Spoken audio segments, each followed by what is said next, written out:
नमस्ते दोस्तों, आज हम पढ़ेंगे properties of nuclear force. Nuclear force जो होता है वो होता है कि जो प्रोटॉन और न्यूट्रॉन जो है, जो हमारे न्यूक्लियस के अंदर है, उनको दोनों को साथ में बांधे रखने के लिए, यानी कि न्यूक्लियस की स्टेबिलिटी के लिए जो फोर्स रेस्पॉन्सिबल होता है, जो फोर्स जिम्मेदार होता है, उसे हम न्यूक्लियर फोर्स कहते हैं। जो हम इसकी जो प्रॉपर्टीज हैं तो ठीक इस प्रकार है, इनको हम आज पढ़ेंगे। मैं Sunil Kumar Meena, assistant professor of physics, Haridev Joshi राजकीय कन्या महाविद्यालय बांसवाड़ा। इन प्रॉपर्टीज में नंबर 1 पर है अट्रैक्टिव फोर्स, यानी कि न्यूक्लियर फोर्स जो होता है हमारे, वो अट्रैक्टिव नेचर का होता है, यानी कि आकर्षण नेचर का होता है। और इसकी आकर्षण की जो स्ट्रेंथ यानी कि जो ताकत होती है वो बाकी हमारे इन सब फोर्स से ज्यादा होती है। यानी कि हमारे 4 फोर्स होते हैं जो कि इस प्रकार है। इन सब फोर्स में से सबसे ताकतवर जो फोर्स होता है वो होता है न्यूक्लियर फोर्स। और न्यूक्लियर फोर्स की स्ट्रेंथ को डिस्क्राइब करने के लिए हम इस प्रकार करते हैं, जिसके अंदर न्यूक्लियर फोर्स सबसे स्ट्रॉन्ग दिखाया जाता है। नेक्स्ट जो हमारी प्रॉपर्टी है वो है शॉर्ट रेंज, यानी कि न्यूक्लियर फोर्स जो हमारा होता है वो बहुत ही छोटी रेंज का होता है, यानी कि ज्यादा दूर तक उसका इफेक्ट नहीं होता है, बहुत ही शॉर्ट रेंज तक इसका इफेक्ट होता है। जैसे कि 1.5 फर्मियोन से 2.5 फर्मियोन के आसपास, यानी कि 1.5 फर्मियोन से 2.5 फर्मियोन, इतनी रेंज तक ही इसका इफेक्ट होता है। लेकिन बाकी हमारे फोर्सेज होते हैं, इनकी रेंजेस हमारे ठीक इस प्रकार डिफरेंट होती हैं, जो बल्कि सबसे शॉर्ट रेंज का फोर्स भी हम इसे कह सकते हैं। नंबर 3 पर है आपका स्पिन डिपेंडेंस, यानी कि न्यूक्लियर फोर्स जो है हमारा, यानी कि जो न्यूक्लियस जो हमारा है उसमें जो फोर्स जनरेट हो रहा है वो स्पिन पे डिपेंड करता है। इसको बेटर समझने के लिए मैं एक एग्जांपल लेता हूं ड्यूटेरियम का। यानी कि मेरे पास ये एक न्यूक्लियस है ड्यूटेरियम का, इसको मैं एक्सप्लेन करने के लिए मैं क्या करूंगा, ये मेरा न्यूक्लियस, इसके अंदर एक प्रोटॉन है और एक न्यूट्रॉन है। मान लिया प्रोटॉन का स्पिन है वो अप है, ठीक है, और न्यूट्रॉन का स्पिन भी क्या है आपका अप है, यानी कि दोनों का स्पिन क्या है, पैरेलल है, यानी कि पैरेलल है। तो ये जो न्यूक्लियस होगा वो स्टेबल होगा। और इसके अपोजिट में लेते हैं, मान लिया मेरे पास ये और न्यूक्लियस है, ये प्रोटॉन और ये न्यूट्रॉन। प्रोटॉन का स्पिन क्या है आपका अप है, लेकिन न्यूट्रॉन का स्पिन क्या होगा डाउन, यानी कि दोनों क्या हो गए एंटी पैरेलल हो गए। इस सिचुएशन में ये क्या होगा, ये अनस्टेबल हो जाएगा। यानी कि न्यूक्लियस की स्टेबिलिटी के लिए जो है उस फोर्स में स्पिन डिपेंडेंस का बहुत बड़ा रोल होता है।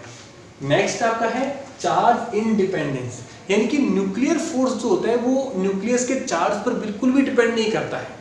यानी कि मैं इसको समझने के लिए भी एक एग्जांपल लेता हूं। मैंने एग्जांपल लिया ट्रिटियम का, यानी कि ड्यूटेरियम का, ये ट्रिटियम का एग्जांपल लिया, और एक एग्जांपल लेता हूं मैं 2 हीलियम 3 का। इन दोनों न्यूक्लियस को आप देखोगे अगर, तो इसमें प्रोटॉन की संख्या कितनी है, इसमें प्रोटॉन की संख्या आपकी 1 है और न्यूट्रॉन की संख्या क्या आपकी, न्यूट्रॉन की संख्या आपकी 2 है। यहां पर आप देखेंगे अगर, तो यहां प्रोटॉन की संख्या क्या आपकी 2 है और न्यूट्रॉन की संख्या क्या आपकी 1 है। यानी कि इसके अंदर चार्ज कम है, जो बल्कि इसमें चार्ज ज्यादा है, क्योंकि आपको पता है न्यूट्रॉन क्या होता है, चार्जलेस होता है। तो अगर इसमें चार्ज ज्यादा है तो इसका न्यूक्लियर फोर्स क्या होना चाहिए, ज्यादा होना चाहिए। इसमें जो चार्ज कम है तो इसमें क्या होना चाहिए, न्यूक्लियर फोर्स कम होना चाहिए। लेकिन ऐसा नहीं होता है। इसकी जो बाइंडिंग एनर्जी, यानी न्यूक्लियर फोर्स को एक्सप्लेन करने के लिए हम बाइंडिंग एनर्जी की सहायता लेते हैं। इसकी बाइंडिंग एनर्जी होती है, वो होती है आपकी 8.5 मेगा इलेक्ट्रोवोल्ट के आसपास होती है, और इसकी जो बाइंडिंग एनर्जी वो होती है वो 7.7 मेगा इलेक्ट्रोवोल्ट के आसपास होती है, जो कि लगभग सेम सी है। जो बल्कि होना क्या चाहिए था, अगर इसकी अगर 1 प्रोटॉन पर इतनी है तो इसकी 2 प्रोटॉन में क्या होनी चाहिए थी, डबल होनी चाहिए थी, यानी ज्यादा होनी चाहिए थी। लेकिन ऐसा प्रैक्टिकली हमें नहीं मिलता है। तो हमारा रिजल्ट क्या हुआ कि वो किसी भी चार्ज के पर इंडिपेंडेंट होती है। आपका जो नेक्स्ट है आपका, वो क्या है आपका, वो है आपका चार्ज सिमेट्री, यानी कि चार्ज की सिमेट्री पर भी आपका ये डिपेंड करता है हमेशा। जैसे मैं एग्जांपल लेता हूं कि यहाँ इसी एग्जांपल में आप देखिए, इसमें एक प्रोटॉन और 2 न्यूट्रॉन है, इनमें कौन कौन सा फोर्स पॉसिबल हो सकता है? इसमें ये जो प्रोटॉन, न्यूट्रॉन और न्यूट्रॉन, यहां पर क्या होगा आपका, यहां पर क्या होगा, न्यूट्रॉन और प्रोटॉन और प्रोटॉन। यानी कि आप यहां पे नोट करेंगे, यहां पे क्या पॉसिबिलिटी बन रही है, यहां पॉसिबिलिटी बन रही है कि न्यूट्रॉन और न्यूट्रॉन के अंदर भी क्या है, इंटरेक्शन है, और यहां पर क्या होता है, प्रोटॉन में इंटरेक्शन है, और यहां पर एक इंटरेक्शन और है, वो क्या है, न्यूट्रॉन और प्रोटॉन का, और यहां पर भी क्या इंटरेक्शन है, न्यूट्रॉन और प्रोटॉन का इंटरेक्शन दिया हुआ है।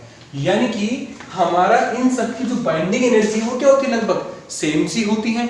इसका मतलब है कि जो चार्ज सिमेट्री का मतलब है कि न्यूट्रॉन जो न्यूक्लियर फोर्स है और प्रोटॉन का जो न्यूक्लियर फोर्स है, वो दोनों की स्ट्रेंथ सेम होती है। यानी कि इन दोनों की स्ट्रेंथ सेम का मतलब क्या है, दोनों बराबर न्यूक्लियर फोर्स में कंट्रीब्यूशन देते हैं, या दोनों में बराबर न्यूक्लियर फोर्स होता है। और नेक्स्ट है आपका, वो है आपका सैचुरेशन प्रॉपर्टी।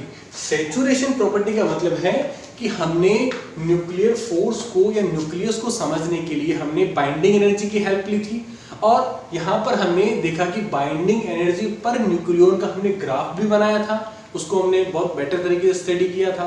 आप उसमें देखेंगे कि ए यानी कि एटॉमिक नंबर 16 के बाद में वो ग्राफ लगभग कांस्टेंट चल रहा है, यानी कि सैचुरेट चल रहा है, लगभग 8 mega electron volt binding energy per nucleon के आसपास चल रहा है। यानी कि क्या हुआ कि सभी न्यूक्लियंस की बाइंडिंग एनर्जी क्या है, सैचुरेट स्थिति में है, यानी कि लगभग बराबर है। तो इसका मतलब क्या हुआ कि उनमें जो न्यूक्लियर फोर्स होता है वो भी क्या होता है, सैचुरेट कंडीशन में होता है, यानी कि सैचुरेशन की प्रॉपर्टी रखता है।